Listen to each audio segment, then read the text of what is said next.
Thank you, Amanda. Thank you very much. Thank you all for coming out here. Thank you for having me.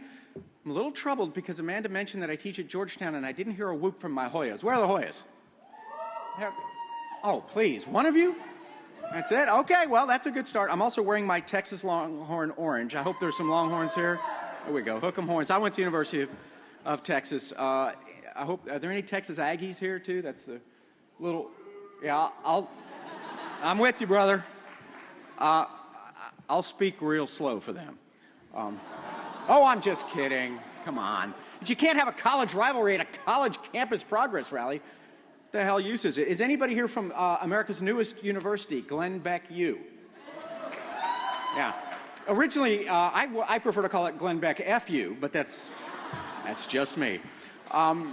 They're working on the curriculum. They changed it up. They've had to cancel both sex ed and driver's ed because the mule died, and so they can't.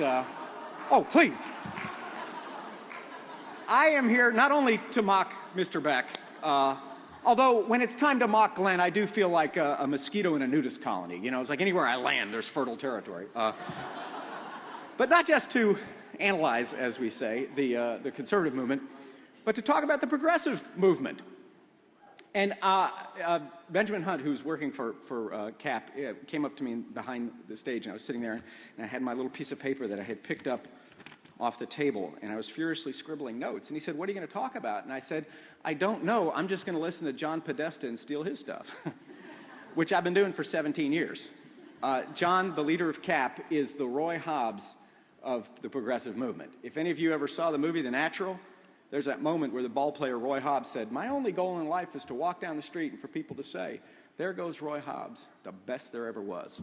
Well, that's my conception of John Podesta. He was my boss when I worked in the White House, and he is one of the great leaders of the progressive movement. So we're blessed that he's here today, and I'm humbled by having to follow him. And so let me just kind of begin with this notion of progress. You know, I love that you call yourselves Campus Progress.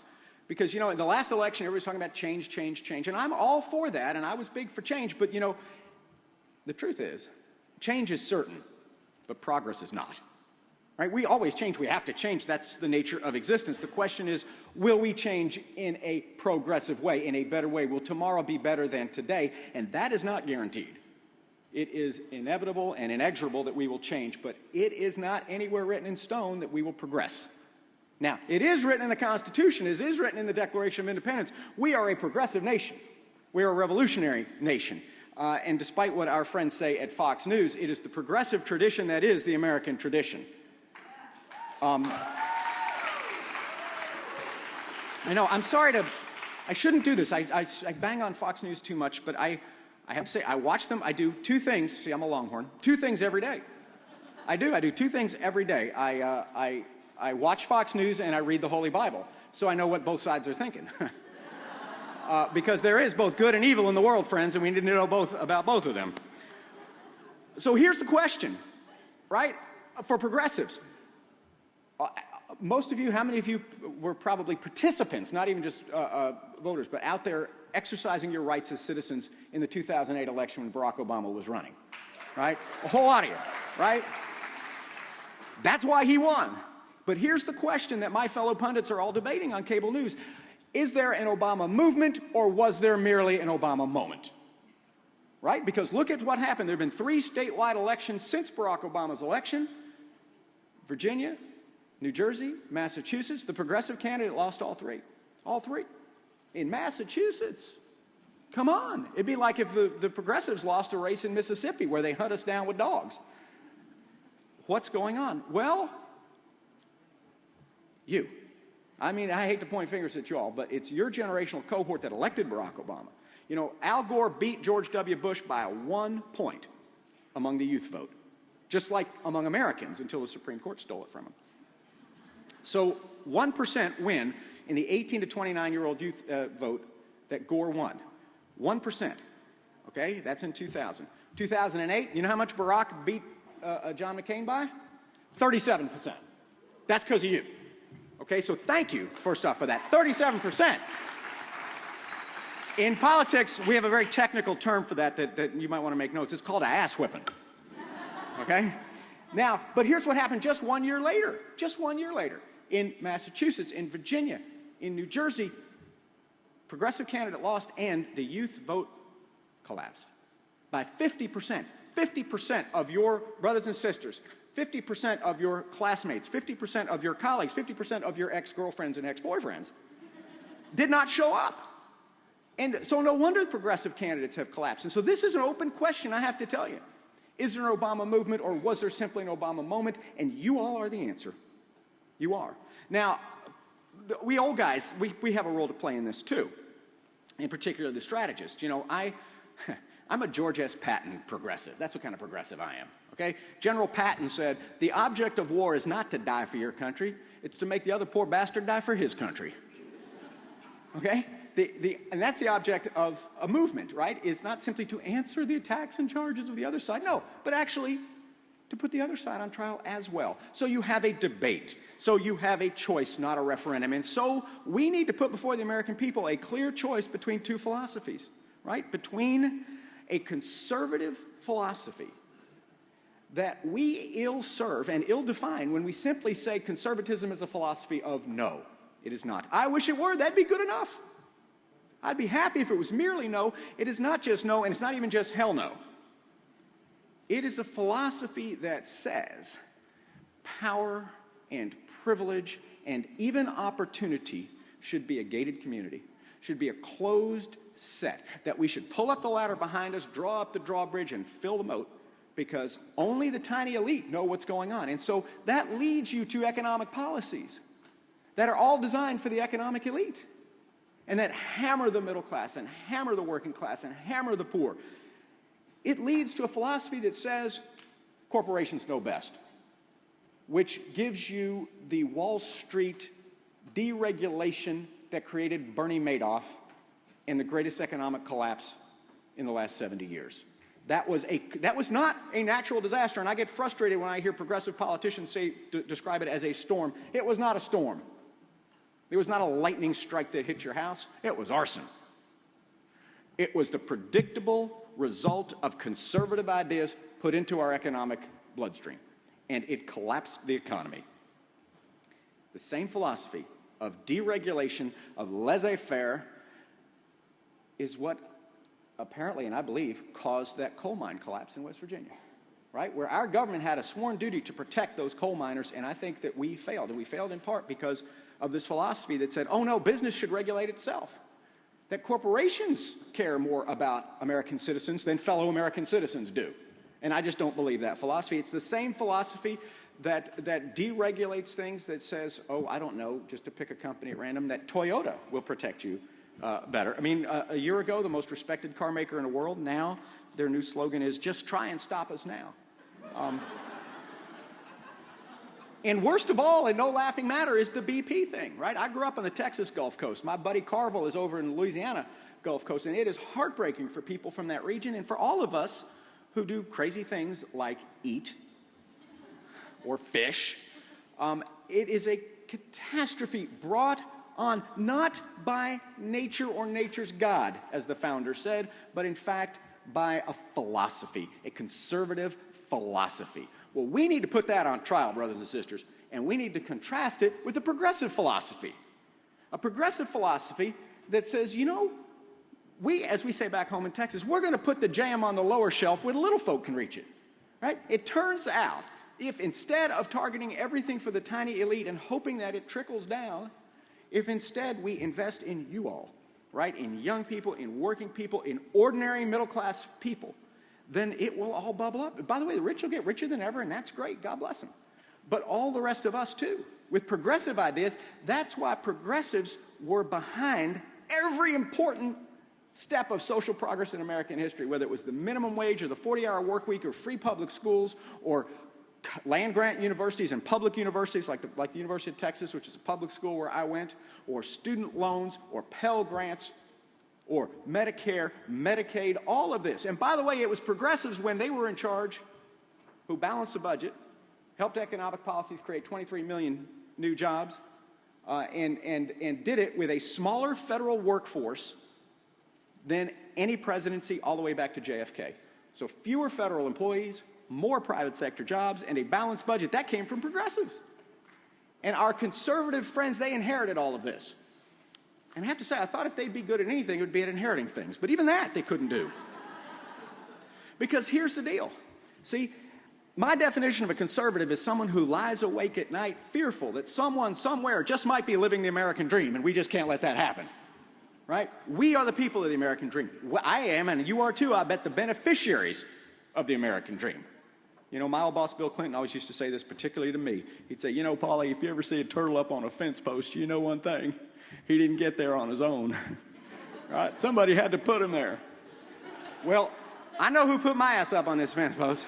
Right? And it was a series of progressives that began with our founding fathers and continued all the way to Bill Clinton and Barack Obama today, who actually believed in people like me, who the conservatives wanted to keep out of the winner's circle, who the conservatives wanted to keep out of the gated community, who the conservatives wanted to keep out of the blessings of liberty. And it is your movement and mine that most perfectly and beautifully embodies the spirit that founded this country. And for that, I want to thank you. I want to thank David Halpern, who leads you, and I want to thank all of you for organizing around this country. Keep at it. God bless you.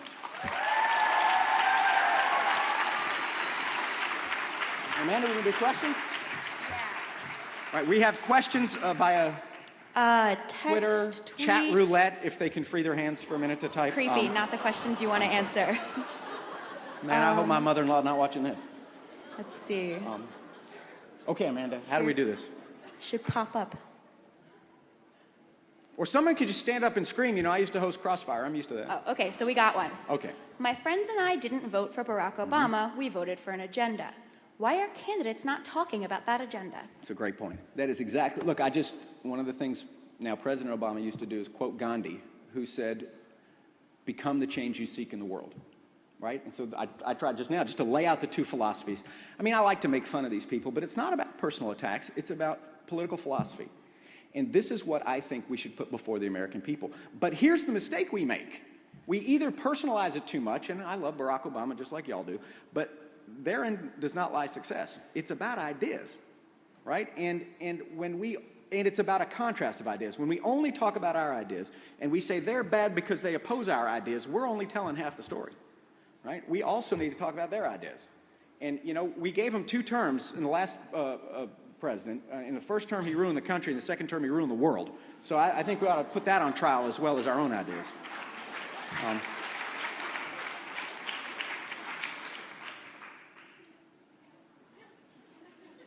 Any questions, from folks here? As I say, you can stand up and yell or just grab a microphone if you're more polite. Up to the podium. Somebody over here? Don't be shy.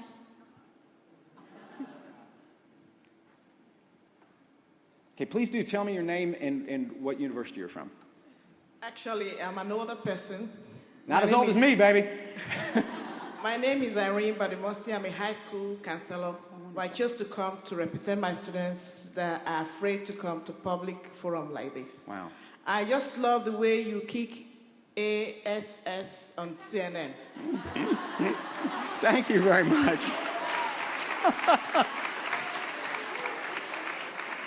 Thank you.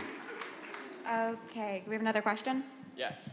Well, thank you for coming out, but I wanted to touch just for a second on what you said about sharing ideas, and you're very funny. I won't harp you on that, but we are not. I don't feel that we are sharing ideas. You know, I grew up in San Francisco, and as far as integrating both liberal and conservative ideas, like, you know, here you are ingraining us with the mentality that we can only use progressive. We need to support the progressive agenda to further the agenda of this country and to promote a better future for our children. Mm-hmm. But how can we do that without learning how to tolerate other opinions and conservative ideals and integrate certain ideas? It's a great point. I'm hugely tolerant. I'm tolerant. But we're right and they're wrong. Okay? I tolerate it. We need them. And we should save a few and put them in the Smithsonian. But they have demonstrably proven their failure. And, you know, sometimes a bipartisan approach is better. It is. But not always, and not ipso facto. Just being bipartisan does not make something better. And by the way, when you see these votes we're getting now with like 1 or 2 Republicans, that really still doesn't count as bipartisan as far as I'm concerned, right? I mean, I say muchas gracias to the kid at Taco Bell, don't make me bilingual. But I really don't. I believe in a competition of ideas. That's what I believe in. And yes, sometimes you blend the two. Nobody was better at that than Bill Clinton when I worked for him in the White House, okay? But fundamentally, and this is what I was trying to get at, we need to have a national debate about philosophy. And I went back and I read every major speech that Ronald Reagan gave in 1982. It was a recession year. He had been swept into office as a change candidate, and yet unemployment went up every month of 1982 going into those midterm elections. Despite that, his party only suffered kind of historic norms instead of a collapse, the way my party suffered in 1994. Why? Well, in part because Reagan was wonderful at the philosophical contrast. In every major speech he gave, he said, liberal economic ideas are bad, and here's why, and conservative economic ideas are good, and here's why. And that's what I crave. That's what I want, is an honest debate. And of course, we always find some blend, and this country is always going to be governed from the center. I just happen to think progressives are the center. I think that, in other words, that the country, this whole notion that we're a right-wing country or center-right country, is just not true. It's not. If you read any of our founding documents, that's simply not true. We were rejecting an ossified European status quo and moving, into our own new progressive era. So I guess I take your point, and I think it's really important to debate, to listen, to learn. I highly encourage every one of you, and I'm not kidding about this, to go to websites or news channels or radio stations that promote ideas that are very different from your own. It is essential that you all use media not like a drunk uses a lamppost. Our conservative friends do this. They look more for support than illumination, right? Every day I get up in the morning, for real, and I do watch Fox News, but I get up in the morning and I read Tucker Carlson's website, the Daily Caller. It's a very conservative website, just like Tucker, but it's also real smart and real funny, just like Tucker. So, I mean, you do have a point, but I really want a debate, and that's what I like. I like that clash of ideas, because I think if we have that clash, we'll win, and I think our country does better when we are true to our progressive traditions. Okay, so we're going to go to a question from the web. What is the winning message or tactic needed to pass the DREAM Act? Three things. Fight, fight, fight. You can tell where I am today. People, it's really hard I think, to sort of imagine, because you all are digital natives, okay? You're like my kids. My oldest son is 17, and my youngest is 9, and they live, online and on these handheld devices. The rest of us are at best digital immigrants. So that is, we have to translate all of this, and it takes us a little longer. It's a long way of saying people are getting a lot of information right now about a whole lot of things, and it's real hard to bust through. And honestly, you just have to make that case the way Mr. Sanchez did a moment ago. You have to make your case for it again and again and again. And I do think sometimes the wired generation, you all get it, you hear it, you know it, you internalize it, and you move on. And sometimes with us older folks, we need to hear it and hear it and hear it and hear it. So repetition, repetition, repetition. The second thing to do is to tell a story, the way Mr. Sanchez did, right? Humanize it, personalize it. Don't just talk sort of vague generalities or public policy statistics. Tell a story. Great. We're going to go back to the audience question. Please introduce yourself first. Hi, my name is Melinda. I'm from Nebraska, Nebraska Wesleyan in particular. Excellent. And I absolutely agree with what you're saying about how progressives need to draw a clear line between themselves and conservatives, particularly in elections. I don't think enough of our candidates do that. But I was just wondering how we as students, as youth leaders, should be doing that back home in our own communities and on our campuses. That's great. First off, do get involved and stay involved. John's point about patience and advocacy together is really, really important. And it comes from a guy who has spent his whole adult life as a permanent advocate and a patient advocate. I love that idea. So staying engaged. If you can, and most of you probably can if you're here, find the time to be part of a cause larger than yourselves. And this generation is vastly superior to mine at that, believe me.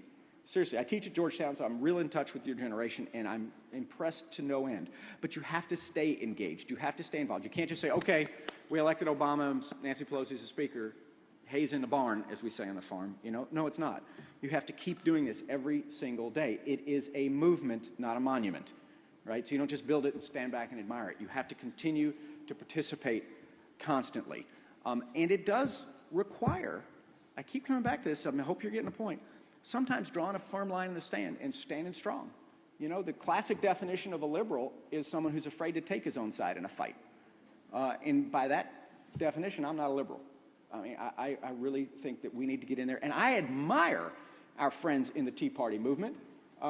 In the main, I mean, there's a few extremists, but there are in every movement. In the main, these are good, patriotic citizens who are mad as hell and are out there trying to work for change. It's a different kind of change than I believe in, but we need to harness our passion the same way that they've harnessed theirs. And I think that's in the finest American tradition, to have an honest debate like that. That's what I'm looking for, and you all have to be the engine of that, because you've got a hell of a lot more at stake in this than I do, I have to tell you. You know, I've already got a fat cable contract, and, you know, my kids are all going to go to college, I'm quite sure, and I seriously, and, you know, like I said, when I left the White House staff, we had a balanced budget, and now, not so much. And who's going to pay that off is you. I'm 49 years old, okay? So I'm 16 years away from Medicare. I'm going to get sick as a dog, y'all. I mean, I'm going to be throwing up stuff I ate in the 3rd grade. And I want you all to fix Medicare so that it'll be there for me. Because it's your ass on the line, far more than mine. That's an ennobling thought, isn't it? I'm sorry to leave you with that. Can we take one more, Amanda? Yeah, we have time for one more question, so pressure's on, make it good. Thanks a lot. Hi, Paul. My name's Carlos. I'm actually from Houston, Texas. Huge. What high school? For Aldie, like North Really? Houston. Oh, sure, Yeah. Huge sorry. Longhorn fan. Also go to Georgetown, so I'm hoping to take your class soon. Oh my God! So I'm hoping to be your favorite after this. You already are. You should stop right now. No, I'm just kidding. But no. My question, so much put around just the fate of this midterm cycle, just so much, and I really wanted to ask you after, in terms of right now, progressive issues are at a standstill until we get those election results, and I want to know what you view as the fate for Barack Obama's progressive agenda in terms of after the midterm election. Well, so really new spin on that. That's a great point, Carlos. You know, there is no perfection this side of heaven, okay? As a person of faith, I believe that. And so we keep trying to make progress to form what the founders called a more perfect union. So there's no final defeat. It looks like a bad year for the Democratic Party, and I say that as a Democrat and an activist Democrat. But that's not foreordained. It's not necessarily the case, but it is likely if you look at our history and our unemployment rate. And so should it be a bad midterm, that doesn't mean that it's the end of progress or the end of the Obama presidency or any of that stuff. But it is a bit of a referendum on our ideas. And what I want to do is make it a choice between our ideas and their ideas. To me, that's the biggest strategic shift. But no matter what, you know, President Obama is going to continue. I don't speak for him, but as someone who voted for him and gave him money, I wrote on the check for negative campaigning only. So that's my contribution to Barack Obama was one little negative ad. He believes in what he believes in. Irrespective, right? And so he believes in progress. He believes in expanding educational opportunity and creating jobs and in green jobs and in trying to get us off of Middle East oil. He believes in all that, and he's going to continue to work for that. I'm quite confident as a citizen. And yet, if it's some kind of a wipeout, I think commentators and politicians will take a message from that, and they'll trim their sails. And if you've been disappointed, and many of you have been, you ain't seen nothing yet. You know, and it goes both ways. Sometimes politicians are disappointed in you. When youth vote collapses by 50%, 1 year after you all swept this wonderful new president in, you know, they get disappointed too. So it really is in your hands, my friends, far more than it is in mine. And so with that, I'm going to leave you with that. You know, organize, organize, organize, and then fight like hell. God bless you.